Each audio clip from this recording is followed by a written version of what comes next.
Thank you, Strobe, for that great introduction. Excellencies, ladies and gentlemen, I'm really grateful for this opportunity to inaugurate the Alan and Jane Batkin International Leaders Forum series here today. And also thank you to Brookings for our collaboration that I think has been mutually beneficial for moving a lot of important topics for many years. I've been asked to speak on the Norwegian guiding principles for peace and reconciliation. Guiding principles makes our work sound very formalized.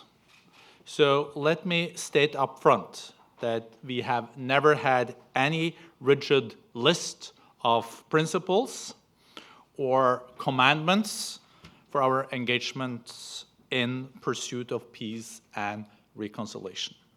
Nor has any Norwegian government presented any white paper setting out our policy in this area. Nevertheless, it is probably accurate to speak of a distinctive Norwegian approach. I mean distinctive not in the sense of something uniquely Norwegian, but certain features have crystallized in this area of our foreign policy over the past 30 years or so. So in my remarks today, I will comment on what I consider to be some of the most important of Norway's guiding principles. First, however, I would like to reflect briefly on the question, why Norway? As a relatively small country with an open and competitive economy at the northern periphery of Europe, we feel we have a responsibility to make a contribution. But we also see that it is clearly in Norway's interests as a part of a globalized world to help to resolve and prevent violent conflict. Not only do we see escalating tensions in our immediate neighborhood, as illustrated with the annexation of Crimea for the first time since the Second World War, one European country has taken a piece of another European country. But the effects of radicalization, organized crime, and refugee streams caused by conflict and instability are also being felt in our own country. Young, radicalized Norwegians, believe it or not, are joining the fighting in Syria. Illegal drugs are being sold in the streets of our cities. We also know that there will be no development without peace. Behind Norway's investment in peace and reconciliation is the recognition that preventing and resolving violent conflict is a cost-efficient way of fostering development. The cost of war is enormous. The most shocking example at the moment is Syria. In the space of less than 3 years, it is estimated that more than 160,000 people have lost their lives, 25,000 of them being children. 3 years ago, Syria was a safe haven for refugees in the Levant and in the whole Middle East area. No, Syria itself has given rise to one of the most massive refugee crises since World War II. 3 years ago, Syria was a middle-income country. Now its GDP has been halved. 9.3 million Syrians are in need of urgent humanitarian assistance. Half of these are children. More than 2 million children inside Syria don't go to school at all. It's going to be a lost generation, I'm afraid. 6.5 million people are internally displaced. That on top of the 2.3 million people that have registered as refugees in Syria's neighboring countries.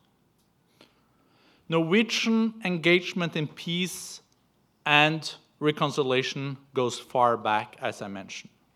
Our role as facilitators to the peace processes, as mentioned by Strobe, in the Middle East, Sri Lanka, and now Colombia are perhaps the best known.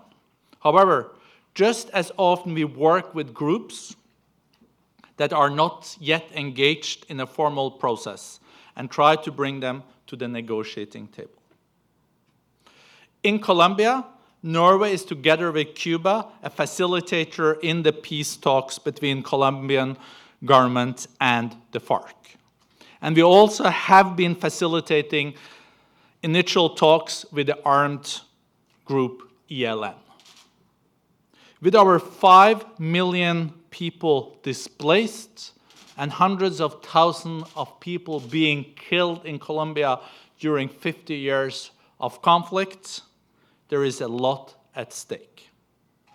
The part played by the illegal drug trade in the conflict is also a reminder of the conflict's global ramifications.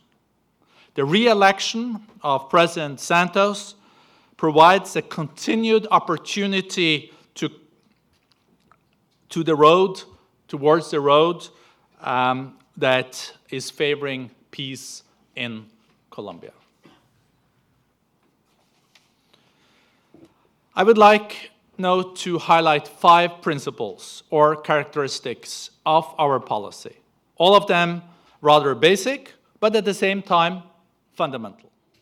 First, there is a fundamental belief that is shared by various political parties in Norway that dialogue and negotiation is a key policy tool, even in circumstances of severe conflict and strong disagreement. We actively look for opportunities to put this belief into practice. Talking to the parties in a conflict is essential in order to develop an understanding of the conflict and the various positions of key stakeholders. Dialogue is also essential in order to build trust and gain the confidence of the parties. If we have their trust and confidence, we are in a far better position to support the process and foster a peaceful solution. This means that we engage in dialogue with virtually all parties and political actors, by the individual leaders, political or armed groups or countries, even those that we do fundamentally disagree with. We engage in dialogue with actors whose behavior we consider reprehensible and unreservedly condemn. And in rare cases, we engage in dialogue with actors we are involved in military action against. It follows from this that generally we do not think it's a good idea to close all channels of communication, no matter how strongly we disagree. Engaging with groups like the Taliban allows us to give them our reading of their situation and to get their views. It also lets us raise with them the importance of Afghanistan's commitment to protect universal human rights and to ensure women's participation in society, and how this is also in the Taliban's own interest. I want to be clear that I'm not promoting a naive belief that dialogue will always be successful. There is a point where we draw a line. Our control question is, do we see this group as potentially being part of a negotiated political solution, even if this seems unlikely in the current situation? Clearly, ISIL, which has recently advanced with worrying speed in Iraq, falls short of this criterion. A political solution with the Iraqi Sunnis is necessary, And as much as I would argue that even groups with a Ba'athist past should be included in a political process in order to better include the Iraqi Sunnis in the political system, it would not be helpful to talk to ISIL, or ISIS in English. In arguing for dialogue as a powerful foreign policy tool, I also acknowledge that the use of military force will sometimes be justified and necessary in self-defense, to safeguard international peace and security, or to stop genocide or large-scale killings and severe human rights violations. Yet several recent examples have demonstrated that while military interventions may stop fighting or address other issues in the short term, this is not enough to ensure that sustainable political settlements take hold. Political engagement, dialogue, and negotiation are also required. There are severe limits to the use of military force as a tool of peacekeeping. Military engagement also has a high cost in terms of funds and personnel. Even then, there is much hard work and no guarantee. I understand that the moderator afterwards is an expert in failed peace processes, so this is going to be interesting.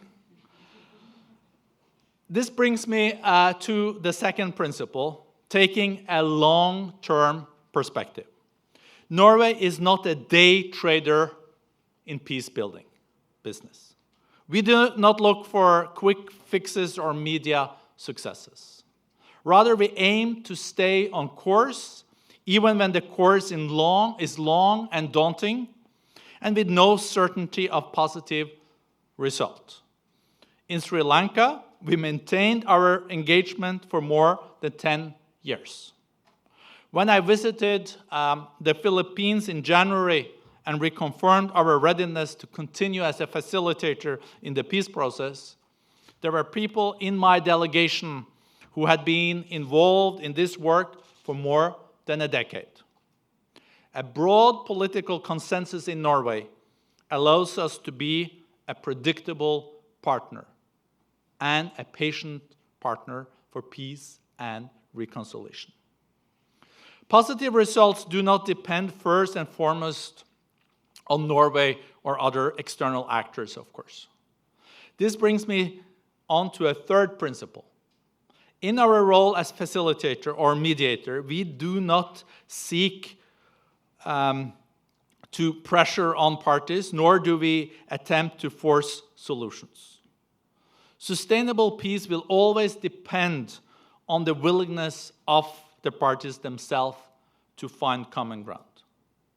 But as an interlocutor, we can and should give advice, assist, encourage, and give a gentle nudge at the point where we detect an emerging willingness from the parties to engage. A follow-on from this last principle is that it is not for Norway to define who should sit at the table. This too is a matter for the parties to decide. Syria is an example of a case where we will probably have to recognize that a negotiated political solution will have to include actors who we find difficult to accept. It is also important to look for political openings, for example, in the form of relative moderates in the different camps, and to strengthen their ability to make headway politically. Myanmar is an example. Recent developments here strongly suggest that engagement rather than continued confrontation turned out to be the right policy on the part of the international community. Norway started looking for openings and building contacts with the military government at quite an early stage. When the country opened up and ceasefires with the ethnic ARC groups were concluded, we choose to support the process through political engagement and concrete projects in the ceasefire areas. This brings me to the fourth principle. Norway does not engage in a vacuum. Our contributions are part of international efforts. An overarching guiding principle for us is partnership. There are many examples. Syria, Myanmar, Somalia are just some of the countries where we are working very closely with the United Nations. In Syria, we continue to support an active role for the UN, and despite the challenges encountered so far, we encourage the UN to seize the opportunity to engage whenever it arises, when the opportunity arises. We are also cooperating closely with other countries with particular focus on regional actors. The long-standing Sudan and now South Sudan Troika with the United Kingdom and the US following the CPA from back in 2005 is one example. The Troika cooperates very closely with the IGAD countries, the surrounding neighboring countries, and garners support for the current IGAD-led process for peace among warring parties in South Sudan. Another example is Colombia, where cooperation with regional actors is essential. Regional players, be they individual countries or regional organizations, are taking an increasingly active role in conflict resolution.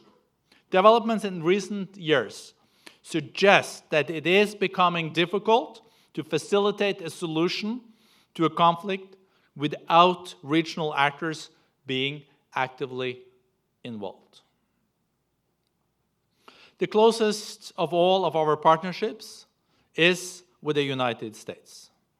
I would like to invert a remark from former Secretary of State Hillary Clinton made in Oslo in 2012.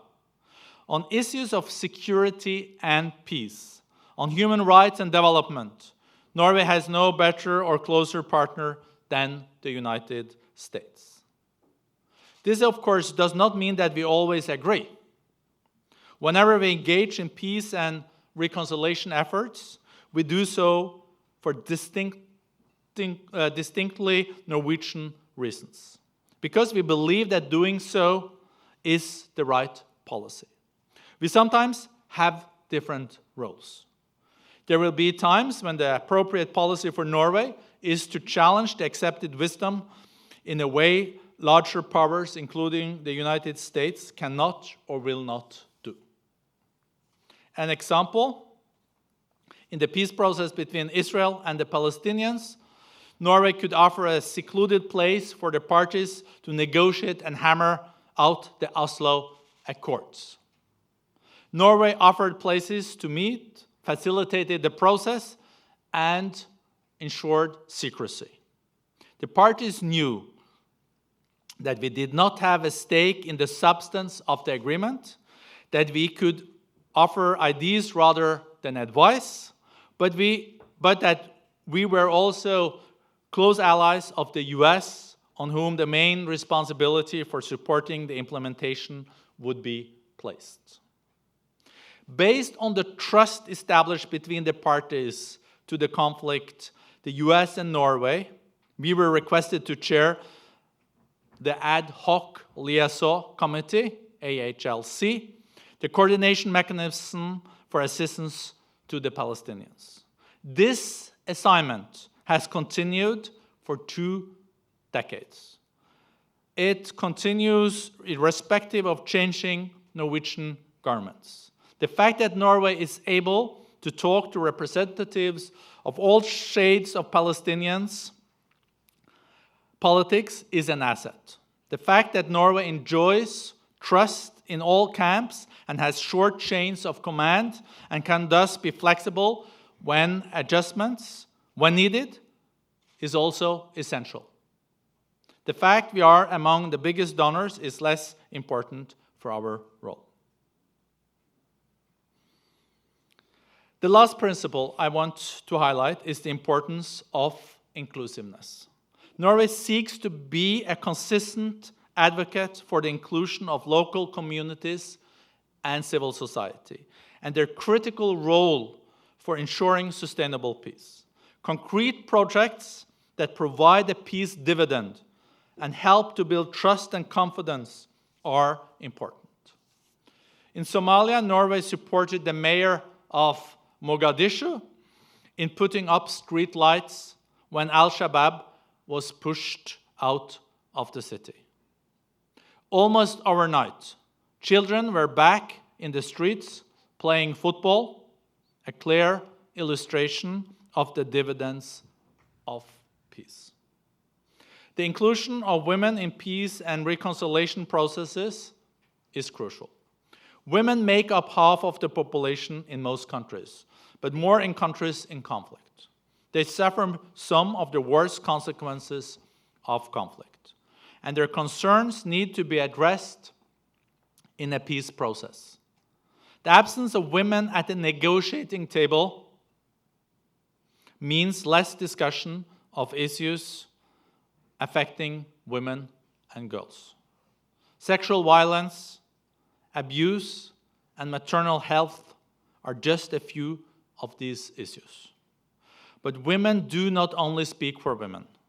They also bring to the table questions and concerns that are of importance to the entire population, such as land issues and issues of livelihoods. Ensuring the participation of women is also a question of justice. Women have the same rights as their fathers, sons, and brothers. In Afghanistan, we speak with women's organizations about their expectations for Afghan reconciliation efforts with the Taliban. Norway is helping these organizations to strengthen their negotiating skills to prepare for participation in reconciliation. Together with these Afghan women, the Georgetown University Center for Women, Peace and Security, and my US and Afghan colleagues, I will host an international high-level symposium on the situation for women in Afghanistan beyond 2014 this autumn in Oslo. It is vital that we work together to help Afghanistan safeguard the progress made in these areas and to ensure the participation of women in any peace talks. Without the participation of women, not only development of democracy, but also peace and stability will suffer. Ladies and gentlemen, I would like to conclude by acknowledging that peace and reconciliation work is not clear-cut, but full of dilemmas.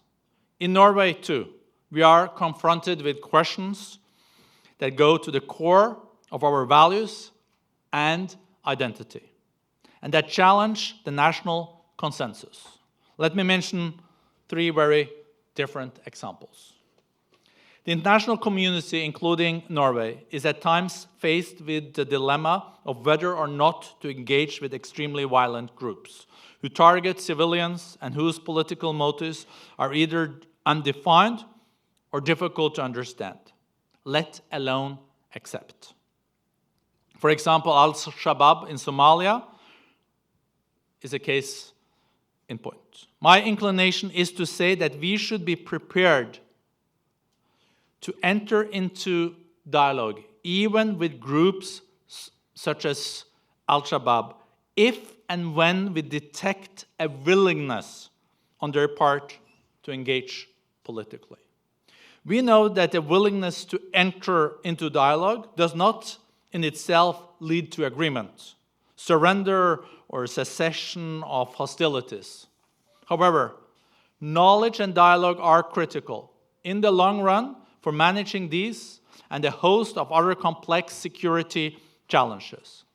Let me emphasize that we are impartial but not neutral when it comes to fundamental human rights. This takes us to the next dilemma, that of peace and justice. The next agenda item in the Colombian peace talks on victims is one of the most difficult. But finding a way to safeguard the victim's right to truth, justice, and reparation is essential in order to achieve a sustainable and legitimate peace. An agreement that provides for blanket amnesties for the most serious international crimes, such as crimes against humanity, war crimes, and genocide, will not be accepted by the Colombian people or by the international community. The third and last dilemma is the question of whether financial resources should be used on mediation when the likelihood of success is small and results are difficult to measure. To that, I would say that peace and reconciliation work is not very costly in relative terms. If you take into account the costs of military engagement or the negative impact the conflict has on development, you will find that mediation is a cost-effective tool for promoting development and security. Ladies and gentlemen, peace and reconciliation is not a quick fix. It is not always a comfortable space to be in, and it needs to be seen as an integral part of the foreign policy toolbox. Nevertheless, I would like to turn the question around and ask whether we can afford not to try. Thank you.